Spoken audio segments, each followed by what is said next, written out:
Ega tegelikult meil on osad poisid on paremaks saanud küll, et Poogooser on arenenud ja teeb minu ja Martin Arujaga koos trenni. Martin ka vahelduva eduga suudab normaalselt sõita, ütleme siis nii, aga teeb ka palju lollusi. Ega teisigi, Evo sõitis päris tublisti see regatt ja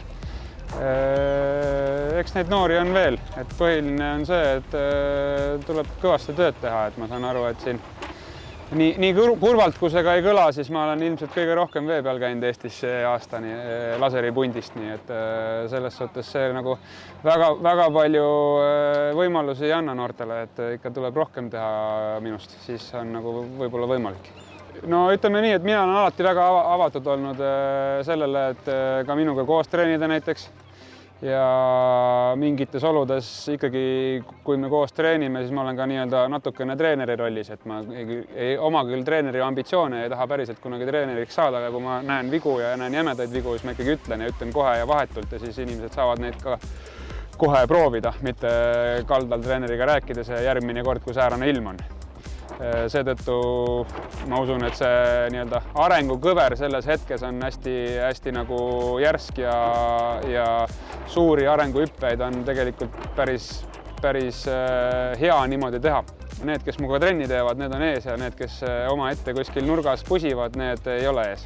Me lähme nüüd sama Poo ja Martiniga lähme järgmine nädal Kiili, et me lähme täitsa Kiiler-Vohele ja see on meie järgmine regatt ja siis sealt edasi omakorda on juba Aarhusis, vabandust, mis Aarhus, Haagis MM ja Olympia qualifier.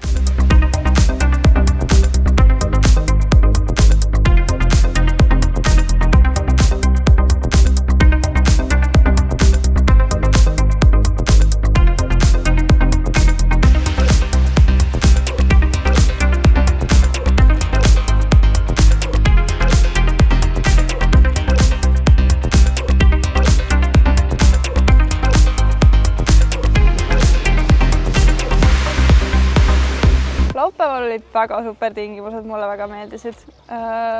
Täna oli natuke vaiksem tuul, mulle oli võib-olla natuke keerulisem see, aga õnneks täna sai sõidetud niimoodi, et piisas võidu jaoks. Ei, no tavaliselt siin on ju, saab ka nagu täitsa tugevat tuult ka, aga seekord kahjuks siis selle jaoks ei olnud jõudu anda meile, aga muidu oli ikkagi tore. Meil oli seal ülemise märgi juures oli väike intsident. Ei olnud süüdi, aga tuli siis välja, et ju ma siis olin. Mis intsident oli, parem vasak või mis situatsioon oli? Ma viskasin siis konkurendi ja märgi vahele paudi ja siis peale pauti väitvalt jäin ette, et ta pidi natuke kurssi muutma.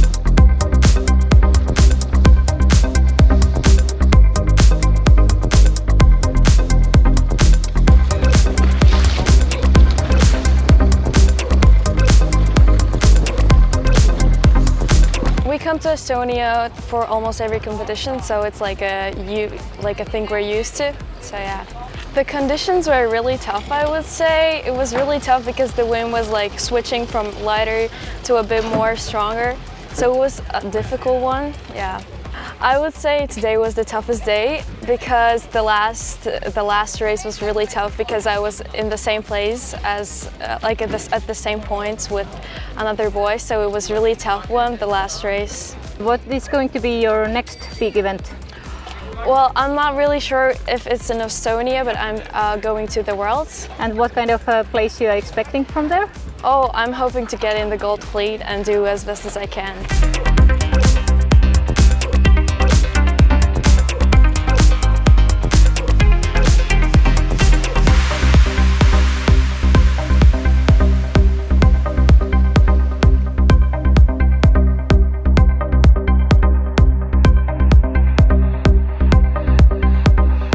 Kuidas see võit nii lihtsalt sulle tuleb?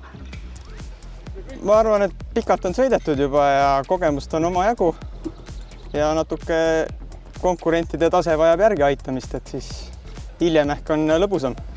Nagu eelmisel hooajal, et esimesed regatid läksid niimoodi ludinal ja siis lõpus pidi hakkama pingutama.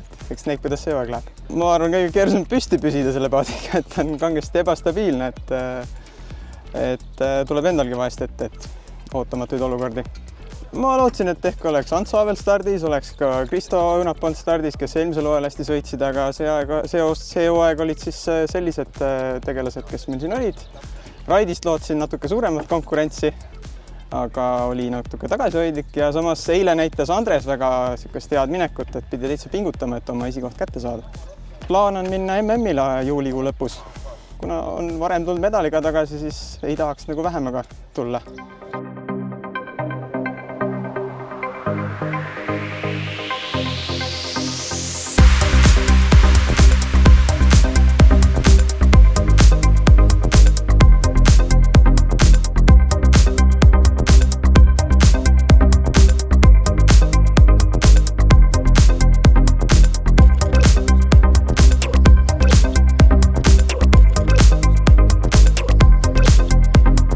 We have actually competed here before, previously in Optimist and in RS FIBA, and we have liked the competitions here, and the level was good for us, and we've liked it here. Good organization. And the competition was pretty tough for us because it was our first race outside of Finland with her. I've sailed previously with other crews, but not her. And yeah, it was a bit of a surprise, but the wind was very good for us, and we had the light wind advantage. Are you planning to take part all of the competitions here in Estonia throughout the season? Well, I don't think so because I have to go to Italy during Tallinn race. That's part of the series, so maybe not. But I think we'll come next year. What is going to be your next big event? Maybe Killerwoche in Germany. It's Eurocup series.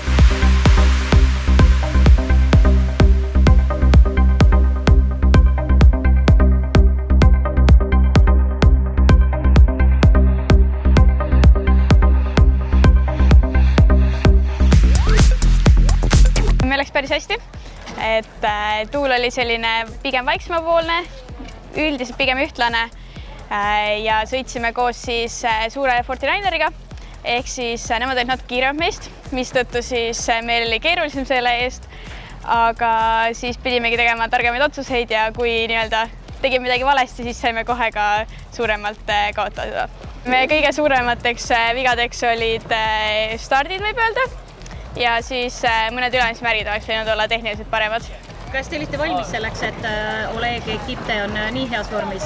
No, et ta nii heas vormis on, ei olnud, aga et ta nii kiire on, seda me veits ootasime. Nüüd tegelikult me kohe lähmegi Saksamaale, Killerwochele ja praegu pakimegi paati selleks ja siis juba homme hakkab paat liikuma sinna.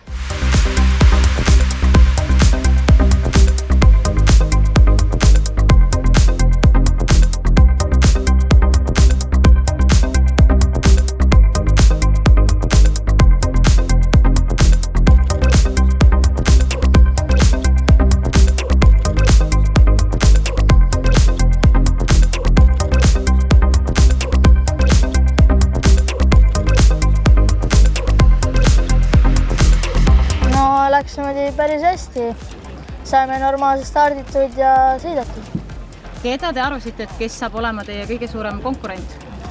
No Miia Lipsmäe, siis võib-olla... Ja Sandra Sinivee. Ja veel Anna Altrov, olid päris head sõitjad. Kuidas ilmastikuolud olid? Päris head olid. Saime kõigest aru. Mis kõige keerulisem seal raja peal oli selle 3 päeva jooksul? Stardid. Stardid olid ikka päris rasked. Kõik stardisid ühe grupiga ja kõik pressisid nii palju, kui üldse saab. Mis teie järgmine suurem võistlus saab olema? No seal kuskil Tallinnas on järgmine võistlus. Kavatsete ära võita? No üritame.